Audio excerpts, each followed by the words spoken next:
అధ్యక్ష ఈరోజు ఈ రాష్ట్రం గతంలో చేసినటువంటి అప్పుల విషయంలో కానీ ఇప్పుడు చేసేటువంటి అప్పుల విషయంలో కానీ ఆర్థిక మంత్రి ఉప ముఖ్యమంత్రి బట్టి విక్రమార్క గారు ఈరోజు వైట్ పేపర్ ప్రజెంట్ చేయడం, మరి ఈరోజు కాంగ్రెస్ సర్కార్ గత ఏడాది కాలంలో దాదాపు 1,27,000 కోట్ల రూపాయలు అప్పు చేసి మరి గత ప్రభుత్వం చేసినటువంటి అప్పుల మీద మాట్లాడే ప్రయత్నం చేస్తూ ఉన్నారు అధ్యక్ష. దొంగ అన్నట్టుగా ఇందాక మరి ఎవరు మాట్లాడుతూ అన్నారు అధ్యక్ష. మరి అది ఇక్కడ తీసుకోవచ్చా తీసుకురా తెలియదు, కానీ ఒకవైపు వేలు చూపిస్తున్నప్పుడు 3 వేలు మీ వైపు కూడా చూపిస్తున్న సంగతి ఒకసారి గుర్తు చేసుకోవాలి. మీరు కూడా వారి బాటలోనే గత ప్రభుత్వం చేసే బాటలోనే మీరు కూడా నడుస్తున్నట్టు చాలా స్పష్టంగా ఏర్పడుతున్నారు అధ్యక్ష. మీరు కూడా అన్ని డివిజన్స్ చేస్తూ ఈరోజు 1,27,000 కోట్ల అప్పు ఏ రకంగా చేశారో మీరు ప్రజానీకానికి చెప్పాల్సిన అవసరం ఉన్నది అధ్యక్ష. ఒకవైపు ఎఫ్ఆర్బిఎం చట్టం చాలా స్పష్టంగా చెప్తా ఉన్నది అధ్యక్ష. జిఎస్డిపిని కూడా 15 లక్షల కోట్లు అని చెప్తా ఉంటే దాన్ని 16,50,000 కోట్లుగా చూపిస్తున్నారు. 16,50,000 కోట్లకు గాను కేంద్ర ప్రభుత్వం అనుమతించినట్టు 3.5% మీరు లోన్ తీసుకోవచ్చు అంటే ఏ రకంగా చూసినా అది 57,000 కోట్లకు మించి రాదు అధ్యక్ష. మీరు 57,000 కోట్ల అప్పుని ఈరోజు 1,27,000 కోట్ల అప్పు తీసుకొచ్చామని చాలా స్పష్టంగా సభాముఖంగా చెప్తున్నారంటే మీరు ఎఫ్ఆర్బిఎం చట్టాన్ని ఉల్లంఘించిన మాట వాస్తవం కాదా అధ్యక్ష? అంతేకాకుండా దీంట్లో చాలా స్పష్టంగా చెప్తా ఉన్నారు అధ్యక్ష, ఎఫ్ఆర్బిఎం చట్టం పరిధిలోని లోను 52,000 కోట్ల అధ్యక్ష. దాన్ని నిన్న మొన్న తీసుకున్న 3-4 కోట్లు కలుపుకుంటే అది 55,000 కోట్లు దాటుతుంది అధ్యక్ష. ఎఫ్ఆర్బిఎం పరిధిలో లేనటువంటి అప్పులట అధ్యక్ష, అవి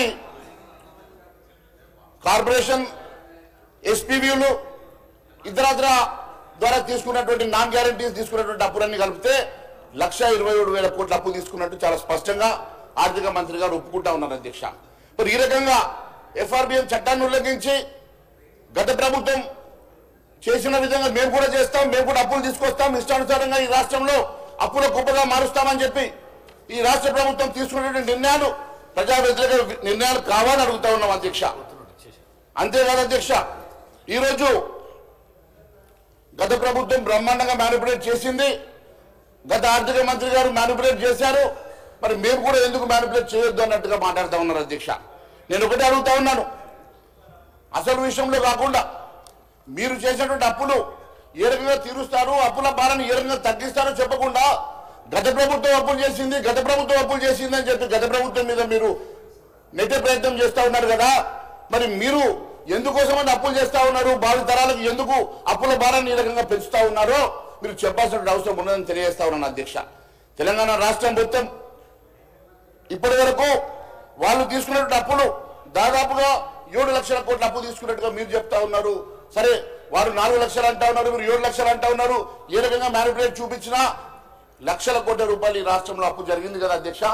మరి ఒకవైపు అప్పుల ఇంత పెద్ద ఎత్తున అప్పులు పెరిగితే మీరు అప్పుల భారాన్ని తగ్గించాల్సింది పోయి మీరు కూడా లక్షల కోట్ల రూపాయలు అప్పు తీసుకొచ్చి అదే బాటలో నడిచే ప్రయత్నం చేయడం ఇది ఎంతవరకు సమంజసమని అడుగుతా ఉన్నాను అధ్యక్ష.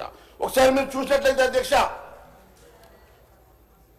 2004 నుంచి 2014 వరకు కేంద్ర ప్రభుత్వం since Sri Narendra Modi's government came into power, the tax devolution has increased from 32% to 42%, resulting in a total sum of 1.60 lakh crores being allocated to Telangana, wherein 2004 to 14 అధ్యక్ష కాంగ్రెస్ హయాంలో కేవలం 45,000 కోట్లు మాత్రమే వచ్చింది అధ్యక్ష. కానీ 2014 నుంచి 23 వరకు ఈ రాష్ట్రానికి 1,60,000 కోట్ల రూపాయలు కేంద్ర ప్రభుత్వం ఇచ్చింది అధ్యక్ష. అంతేకాకుండా అడిషనల్ గా సెంట్రల్ మినిస్ట్రీస్ ద్వారా 5,21,000 కోట్లు, జిఎస్టీ కంపెన్సేషన్ 15,329 కోట్లు, ఎంపీ లాజ్ ద్వారా 1,000 కోట్లు, బ్యాక్వర్డ్ ఏరియా డెవలప్మెంట్ కోసం 2,250 కోట్ల అధ్యక్ష. అంటే 6,81,000 కోట్ల రూపాయలు 9 సంవత్సరాల్లో కేంద్ర ప్రభుత్వం కూడా ఈ రాష్ట్రానికి ఇచ్చిన సంగతి మేము గుర్తు చేస్తా ఉన్నాం అధ్యక్ష. ఈ రకంగా లక్షల కోట్ల రూపాయలు వచ్చిన తర్వాత మన రెవెన్యూ లక్షల కోట్ల రూపాయల బడ్జెట్ ప్రవేశపెట్టిన తర్వాత ఈ లక్షలాది కోట్ల రూపాయలు మీరు ఖర్చు చేసి అప్పులు తీసుకొచ్చి దేనికోసం ఖర్చు చేశారో మరి ప్రజానికానికి చెప్పాల్సిన అవసరం ఉంది అధ్యక్ష. అంతేకాదు అధ్యక్ష, ఈరోజు మేము 1,27,000 కోట్ల అప్పు తెచ్చాం. దాంట్లో నుంచి 66,000 కోట్ల రూపాయలు రీపేమెంట్ చేశామంటున్నారు అధ్యక్ష. కానీ రీపేమెంట్ చేసిన దాంట్లో వడ్డీ ఎక్కువ ఉంది.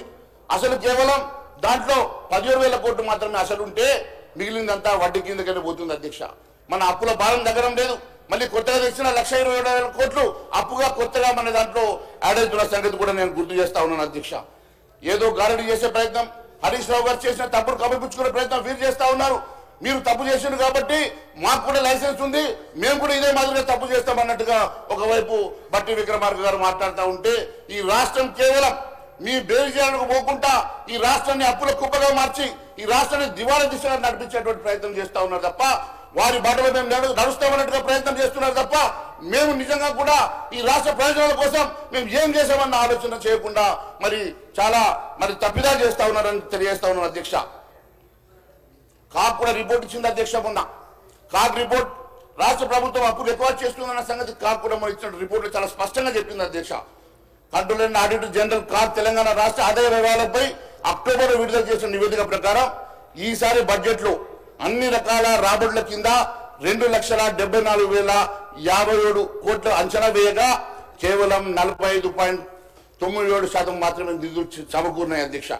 ఇందులో రెవెన్యూ రాబడులు 2,21,242 కోట్లు అంచనా వేయగా కేవలం 90,844 కోట్లు మాత్రమే.